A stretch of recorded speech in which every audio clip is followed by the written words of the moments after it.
Jadi yang paling dekat dengan doa itu tangan. Makanya saya kalau punya persoalan, saya tunggu ibu saya ngedoa. Pada saat ibu saya ngedoa, saya ambil tangannya satu, yang kanan. Ibu saya terus ngedoa.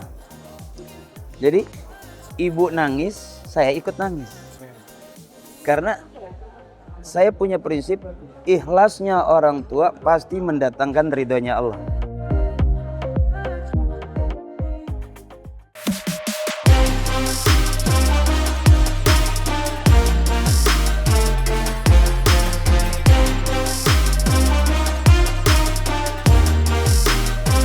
Muhammad Akri Falak, atau yang dikenal dengan Akri Patrio, pelawak legenda Indonesia. Dulu tergabung bersama Eko dan Parto, kini beliau menjadi pejuang langit yang tetap masih menghadirkan tawa. Bedanya di konten, berisi nasihat dan pesan tauhid. Mengajak setiap hati untuk ingat Allah Subhanahu wa Ta'ala, Sang Pencipta. Bareng, ya Rabbi bil Mustafa waghfir lana ma madu.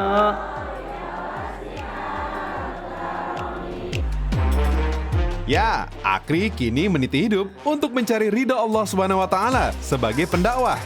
Dan setiap dakwahnya selalu mengajak kita kembali membuka Al-Quran dan mengaji. فَمَنْ كَانَ يَرْجُو لِقَاءَ رَبِّهِ فَلْيَعْمَلْ عَمَلًا صَالِحًا. Tak hanya sekedar mengajak orang mengaji, karena Akri sudah mengajak dirinya sendiri. Bahkan sampai menjadi seorang hafiz loh, pejuang langit. Setiap minggu tak pernah melewatkan khatam 30 juz. Masya Allah. Sebuah jalur langit yang ingin saya raih dari keteladanan sosok Akri. Subuh, zuhur, asar maghrib ke isya. Tuh. Nah, gimana sih Pak Ustadz kita nih sebagai orang yang pengen istiqomah di jalannya Allah, biar istiqomah selalu mau datang ke pengajian? Biasa itu iman itu yazid wa yankus, ya Bu. Kadang cakep, kadang jelek, bener. Nggak bisa selamanya kita. Gue pengen jadi orang bener. Proses untuk menjadi bener banyak dilalui orang untuk tidak menjadi bener dulu. Ya. Kenapa kita bener? Karena dulunya nggak pernah bener. Itu aja. Ya Bu. Apakah yang udah bener berarti paling bener? Belum tentu juga. Kita masih audisi kok. Bener. Iya Bu. Jadi kalau hari ini tiba-tiba bagaimana mencari seseorang yang istiqomah? Banyakin pengen aja untuk ibadah. Kalau kita punya keinginan, Allah tolong, manusia tolong. Kenapa bisa kumpul acara seperti ini? Karena ada keinginan. Terjadi acara ini karena Allah tolong, manusia semuanya toh. Makanya nggak punya duit tetap bikin. Pasti ada yang ngajakin patungan.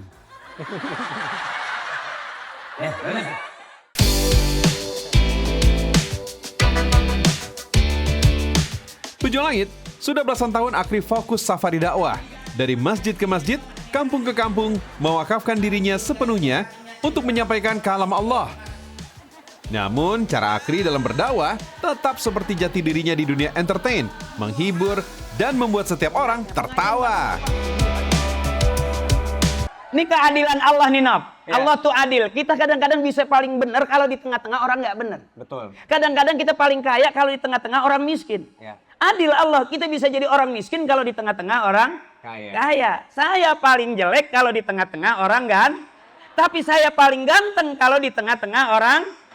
Jadi siapapun kita masih audisi. Siapa yang terbaik? Bukan hari ini, saudaraku. Ya. Yang terbaik, yang enak meninggalnya husnul khotimah, dia bisa ngucap la ilaha illallah. Sampai ada orang yang sakit dulu baru meninggal. Bagus kata guru saya. Karena al-maridu kafaratuz dzunub, sakit itu penghapus dosa, Ibu. Jadi kalau kita sakit jangan bawel, nyebut aja Allah, Allah, sakit nih. Selesai semuanya, pada hasil akhirnya kita menghadap Tuhan. Komitmen kita inna sholati wa nusuki wa mahyaya wa mamati lillahi rabbil alamin. Selesai sampai di situ. Antusias dengan kedatangan Ustadz Akri, terus isi ceramahnya juga sangat bermakna. Yang pasti ilmunya itu kita dapat. Gitu. Masya Allah, kan dari tadi kan dengerin ceramahnya dari awal. Ustadz Akri ini sangat memuliakan seorang ibu. Iya. Iya kan ya? Iya. Berarti sangat mewakili ibu-ibu di sini dong. Iya, sangat mewakili. Berarti kan Ustadz Akri mengerti tentang ibu, maknanya tentang ibu. Gitu. Berarti itu nggak bikin ngantuk ya, kitanya Iya. bisa seneng. Nah, yang menarik di Pejuang Langit, Akri paling senang berdakwah di kalangan ibu-ibu. Kata Akri, setiap kali bertemu mereka, hatinya selalu teringat pada almarhumah ibundanya.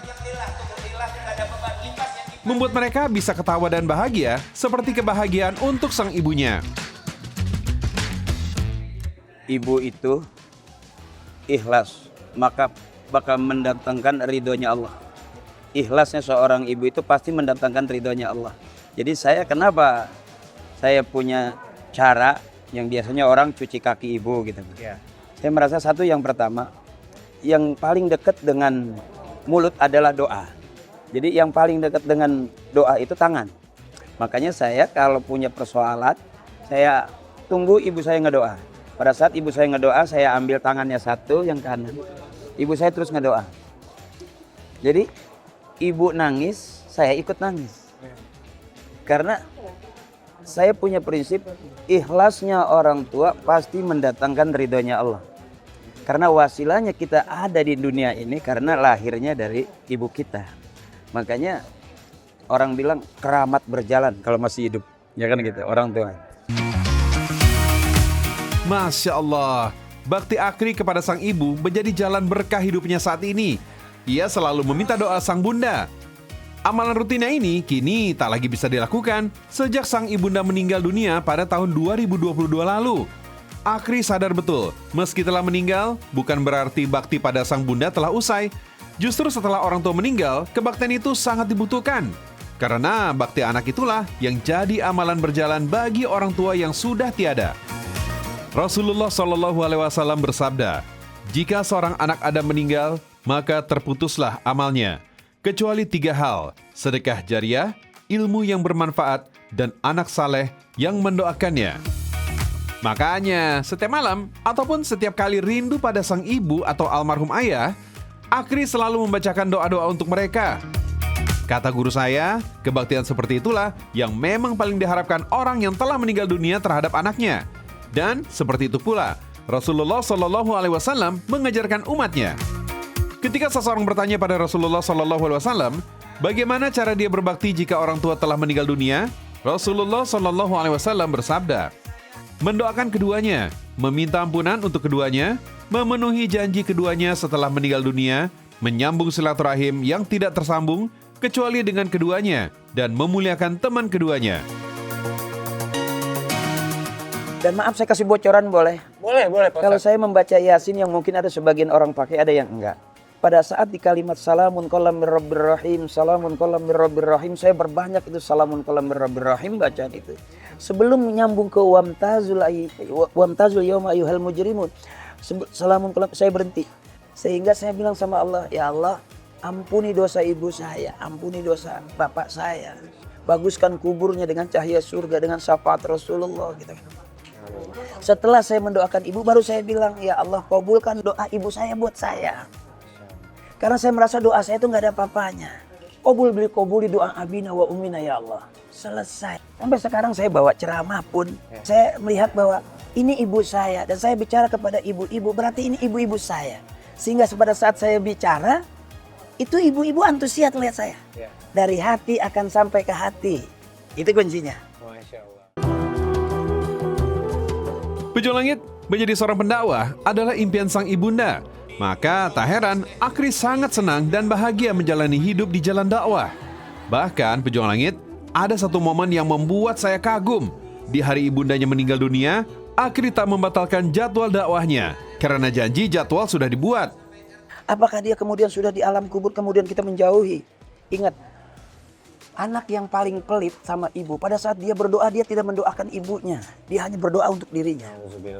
Pada saat dia punya duit, tadi saya bilang kan, dia lupa dia bersedekah untuk seorang ibunya. Padahal setiap Jumat ada trombol masjid yang lewat. Kalau kita punya duit gocap, kita bisa masukkan, kita bilang, ya Allah, pahalanya buat ibu saya. Pahala dari ibu saya bagi ke saya ya Allah. Selesai. di mana hari ibunda meninggal, itu malamnya ada ngisi ceramah. Iya, betul. Masih mau menghadiri acara ceramah itu Pak Ustadz? Karena perintah ibu saya. Udah berangkat sana. Kesian noh, udah pada nunggu jamaah. Ibu-ibu udah nunggu kamu, berangkat. Biarin ibu. Ibu tuh sangat sayang sama saya. Ibu itu yang justru dari dulu kepengen Pak Ustadz itu jadi pendakwah. Iya. Dulu bahasa ibu nggak sampai sejauh ini ya. Ya. Cuman ibu bilang nanti jadi kiai kecil ya. Waktu zaman saya kecil. Karena saya berani kalau disuruh ngaji, dikasih duit, ngaji gitu. Babe guru ngaji, kakek kiai, kalau dulu mualim-mualim kampung lah. Baik. Iya kan, terus ya termasuk anak juga punya anak hafizoh. Alhamdulillah. Kuliah di Semarang. Ada pahala ahlul Quran lah. Masya Allah. Termasuk saya sebelum ngelawak juga lebih dulunya belajar ngaji gitu. Pujo Langit, nama Akri memang dibesarkan di panggung hiburan bersama komedian ternama lainnya, Eko Patrio dan Parto. Sejak kecil, Akri sudah dididik dan dibesarkan dengan pendidikan agama yang kuat dan ketat. Setiap hari wajib mengaji dan setiap bulan berkali-kali khatam. Ia seorang santri dan masa remajanya ia habiskan di pondok pesantren. Masya Allah. Contoh, ada orang baru belajar. A'udzubillahi minasyaitonirrajim. Baru belajar. Ya. Tapi kalau sudah terbiasa, A'udzubillahi minasyaitonirrajim. Bismillahirrahmanirrahim. Ya. Masya Allah. Antara alif sama ain beda. Nggak bisa kita bilang auzubillah, nggak bisa. Atau a'udzu, nggak bisa. Tapi ya. Itu namanya makhrajul huruf. Pujo Langit, ayahanda Akri dulu seorang guru ngaji keliling dan selalu berharap kelak Akri melanjutkan perjuangannya menjadi guru ngaji dan pendakwah. Namun, Akri kemudian memilih berkarir sebagai pelawak dan komedian hingga belasan tahun lamanya dan sukses besar dalam karirnya. Seakan dunia dalam genggamannya. Namun begitu, Akri kembali ke jalan yang diimpikan orang tuanya, kembali mendekat kepada Allah Subhanahu wa Ta'ala dengan ilmu yang selama ini diberikan oleh orang tuanya agar bermanfaat untuk umat. Almarhum ayahanda itu mewajibkan selama bulan Ramadan itu harus khatam Nggak satu. seminggu sekali. Pokoknya di bulan Ramadan itu paling dikit 4, paling banyak 6. Ini bahasa yang indah nih. Sejauh-jauh lu pergi lu pasti pulang. Masya Allah. Mana yang buat pulang? Ya kan gitu. Maksudnya pulang ke sana paling jauh tuh. Yang gak balik-balik lagi kemana? Kuburan. Nah kita kan bakal pulang ke sana. Betul. Buat hidup kita punya motor, punya duit. Ya kan ini ongkos hidup. Mana yang ongkos buat pulang? Betul. Jangan bangga kita punya mobil banyak, kita mau menghadap Tuhan, jangan bangga. Jangan bermimpi masuk ke surga kalau kita belum bersih. Kenapa ada jalur langit, ya kan? Itu jalur langit yang dipakai orang dalam rangka bebersih untuk sampai kepada permintaan-permintaan. Di langit itu banyak loh, jalur langit itu Masya Allah. Saya nonton jalur langit itu Masya Allah. Masya Allah. Mengajak orang untuk melihat kebenaran dan berjalan di jalan kebenaran. Orang-orang yang berhasil itu punya masa lalu. Saya lihat di jalur langit itu, mereka ternyata punya jalan masing-masing. Benar. Seperti saya bilang tadi, hebatnya saya bukan karena hebatnya saya. Karena hebatnya ibu yang selalu mendoakan saya. Masya Allah. Itu kan? Iya. Pujo Langit, ternyata Akri juga menekuni pencak silat loh. Bahkan sudah ia tekuni sejak remaja. Bukan hanya untuk bela diri atau untuk diajarkan kepada orang banyak, tapi sebagai bentuk menjaga amanah tubuh yang Allah Subhanahu wa Ta'ala titipkan. Itulah rahasianya, ia tetap sehat di usianya yang lebih dari 50 tahun. Bagi Akri, menjaga tubuh tetap sehat membuat ibadah lebih nikmat dan dakwah bisa terus ia lakukan hingga akhir hayat. Masya Allah. Dalam sholat ada gerakan silat. Ya kan kalau kita sholat ya kan kita takbir Allahu Akbar. Di sini kan? Iya. Di sini Allahu Akbar, di sini artinya yang patut kita jaga muka kita. Hak kita cuma segini yang patut kita jaga. Baik. Jadi Allahu Akbar nangkis di sini cukup. Nggak usah harus ke sana. Oke. Di sini cukup. Contoh Allahu Akbar, pukul Truk, tuh segini aja cukup. Segini aja cukup. Oke. Tuh, nggak usah disuruh. Nggak usah. Segini aja cukup. Atau itu pukul lagi. Nah, di situ. Oh iya. Ini aja kalau udah ini pakai pegang, truk, nih nyampe nih. Nyampe nih, ya kan? Benar-benar. Tangkis sama ono, tangkis, truk, tangkis. Nah, ini udah nyampe lagi tuh. Iya. Ya. Betul. Sedikit aja, sedikit. Taruh di sini. Sek. Di sini pun ada 2. Ke atas, nih, jagain. Cukup bahu segini. Ke bawah, jagain lagi. Allahu Akbar. Segini. Pukul. Siap. Pukul. Mau kencang nih. Pukul. Truk. Tuh, di ke atas nih. Ini ke atas. Tangkisan ke atas tadi. Ya kan? Ke bawah. Pukul. Tuh. Oh iya. Tinggal masuk dikit aja. Udah kekunci. Jatuh nih. Waduh. Telat. Ya. Pejuang Langit pernah berada di puncak karirnya sebagai seorang komedian, dikenal di mana-mana, selalu nongol di televisi, tidak membuat Akri lupa diri. Sifat sederhananya tetap terjaga, seperti yang ia jalani sampai saat ini, karena sudah terdidik ikhlas dan bersyukur sejak kecil. Hidup tuh kadang-kadang bisa juga diartikan bukan pilihan. Bahkan saya kalau dari sisi keluarga, ibu saya bukan artis, bapak saya bukan artis. Orang biasa, keluarganya banyak, kadang-kadang nggak ada lebihnya. Buat makan aja kurang. Susah sih enggak, fakir aja. Lebih di bawahnya susah dong. susah. Bukan cuma susah, sampai belangsak pisan kalau kata orang ini. Kalau kata orang Bekasi, Ya belangsak Allah. pisan. Gitu. Jadi dulu masa kecil tuh seperti apa, Bang? Bukan berarti kita membicarakan masa lalu ya. Ya. Tapi kita semua harus berpikir, kita banyak belajar dari masa lalu. Betul. Pola hidup sederhana kita lebih dulu. Dengan keluarga banyak, penghasilan hanya cukup buat makan. Bahkan maaf gitu, kita untuk punya duit aja harus kerja. Bantu tetangga ngisi kolam nimba zaman Oh, nimba. Oh, dari sumur? Dari sumur. Ya Allah. Zaman itu. Ya, tapi tanpa sadar akhirnya yang membuat kita menjadi besar dan dewasa, bisa berpikir produktif gitu ya. Karena punya masa lalu yang luar biasa. Bapak saya ini yang membuat saya, udah, mau kemana lagi lu pergi? Tinggal hari ini syukuri apa yang telah Allah kasih. Cukup sudah. Nama besar sudah punya. Penghasilan ada. Jadi wujud dari rasa syukur kita ke Allah, yang ada yang sudah dikasih ini kita nikmati. Kan apa Ar-Rahman bilang apa? Ya. Ar-Rahman. Fabi ayyi ala'i rabbikuma tukadziban. Nikmat mana lagi yang kau dustakan, Pejuang Langit? Makasih guru, makasih. Salah gini. Ya Allah. Katanya tuh dulu mau beli baju aja tuh setahun sekali dicicil-cicil katanya. Bener. Sedih lah kalau ingat ke situ, sedih lah ya. Kadang-kadang dibeliin baju atasannya doang, bawahannya belum ada. Satu ketika saya dibeliin lah baju sama, maaf zaman dulu tuh ada tukang baju yang gendol Yang keliling ya? Keliling kampung. Saya dibeliin kolor. Nah, sebelum lebaran itu pengen dicobain dong. Karena saking senengnya saya pakailah naik pohon. Ya Allah. Karena saya mesti kasih makan kambing. Baik. Begitu saya naik pohon, turunlah saya. Turunnya itu apa namanya? Melorot gitu loh. Sosok. Oke. Merosot ya? Iya, yang harusnya saya pakai buat lebaran, itu celana berubah jadi rok.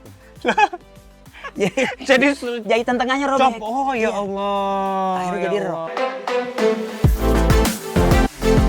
Perjuangan yang dijalani dengan syukur, Allah ganti dengan berkah. Meski kini Akri menjalani hidup di dunia dakwah, ia tak pernah melupakan dunia seni dan komedi yang membesarkan namanya. Justru seni, lawakan, dan humor kini ia jadikan jalur langitnya, agar membuat orang tertawa dan meringankan beban hidupnya. Saya sedih kalau ingat orang tua. Karena kita sebagai anak belum bisa membalas jasa orang tua yang segitu banyak sampai kita besar sekarang. Ya. Itu yang sedih. Di satu sisi saya bisa bahagia kalau saya bisa membantu adik-adik saya karena ini amanat dari orang-orang tua. Seperti saya memberangkatkan umroh adik-adik saya 1, 2, 3, 4 sampai semua alhamdulillah. Gitu bisa kita berangkatin satu-satu. Ini salah satu kebahagiaan. Ya. Yang membuat saya bahagia lagi kalau di rumah saya bete jenuh tiba-tiba oh malam hari ini ada acara nih pengajian dengan ibu-ibu. Nah, itu saya merasa terhibur. Tadi tuh yang kita kasih makan senang, yang ngasih makin senang. Ya. Nah, saya sama, begitu saya ngasih hiburan, ibu-ibu makin senang, saya juga ngasih hiburan semakin senang. Sehingga di situ terlepas semua beban-beban yang kita punya.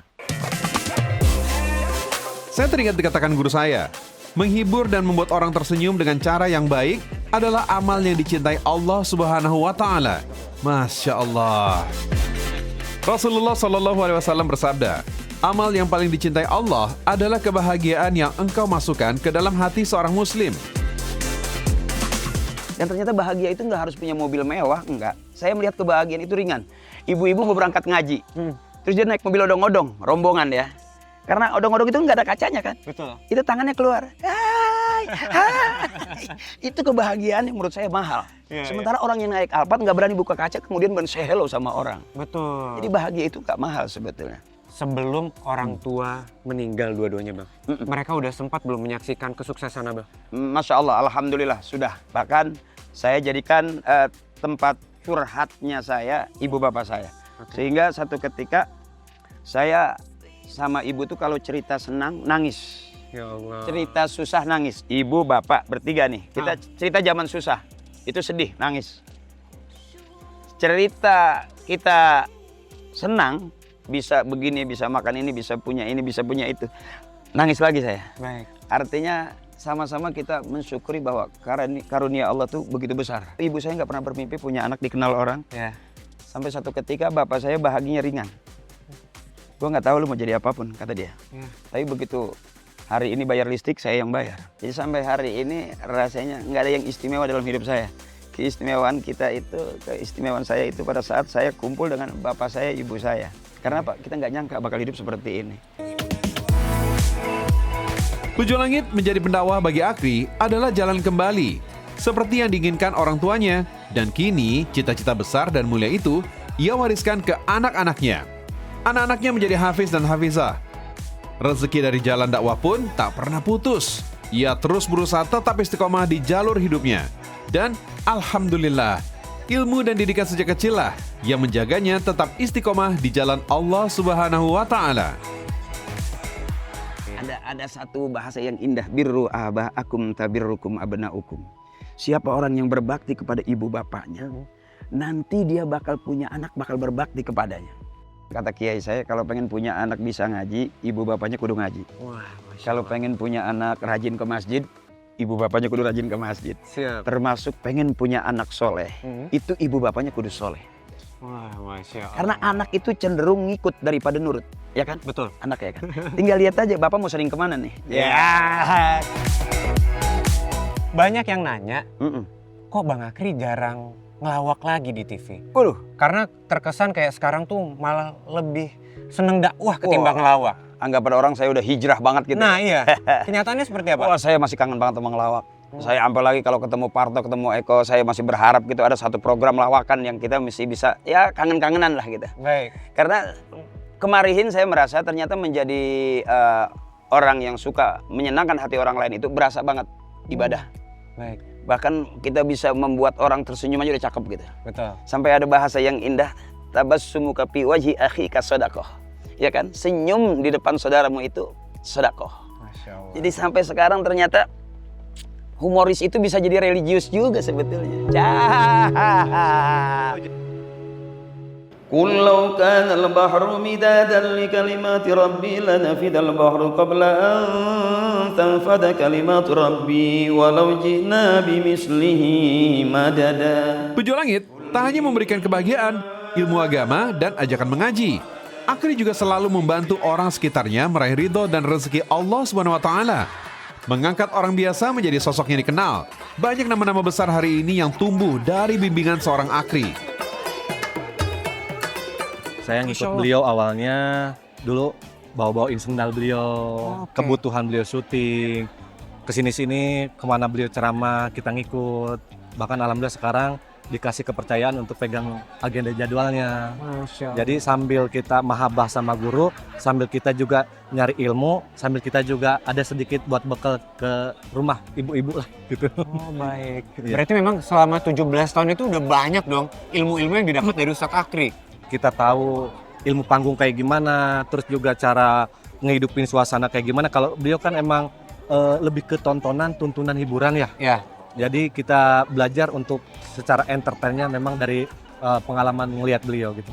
Nah, selain Bang Yoga katanya juga banyak nih pelawak-pelawak yang berguru atau belajar dari Ustadz Akri. Contohnya ada Bang Kiwil, Oke. ada Bang Ajis Gagap. Kenapa sekarang Bang Ajis Gagap senang sama dunia pesantrennya? Karena kan lama bergaul sama beliau juga. Kalau yang nyata-nyata yang ngikutin beliau ya kayak Bang Yadi Sembako juga. Pernah dia bawain hampir 2 tahun lebih kalau nggak salah draperin Ustadz Akri gitu ya. Alhamdulillah sekarang pada jadi dan ngiblatnya religinya hampir nggak jauh dari dunia taklim gitu.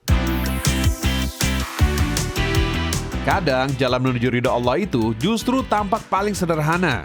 Hidup dalam syukur, merasa cukup tanpa menuntut lebih dari dunia. Begitulah pilihan yang diambil Akri. Ia menolak banyak tawaran sinetron dan film, bukan karena tidak mampu, tetapi karena ingin hidup lebih dekat dengan Al-Quran, ingin hidup untuk umat, dan itulah jalan yang ia yakini sebagai yang paling benar untuk dirinya.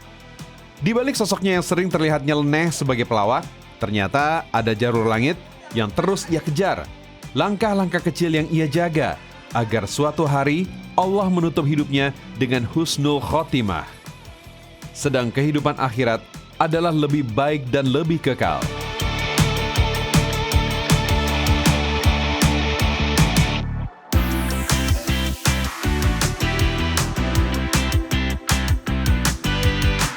Pinjam sana, pinjam sini. Setiap mau belanja lagi, pinjam sana, pinjam sini. Sampai sertifikat rumah, sertifikat Gadein semua. Jangankan ibadah, saya nggak kepikiran ibadah. Pikirannya itu gimana caranya saya dapat uang. Udah beres semua ya Mas Maruf ya? Jadi abis ini kita bakal nganterin kemana? Ke panti asuhan atau ke pondok? Ke panti asuhan.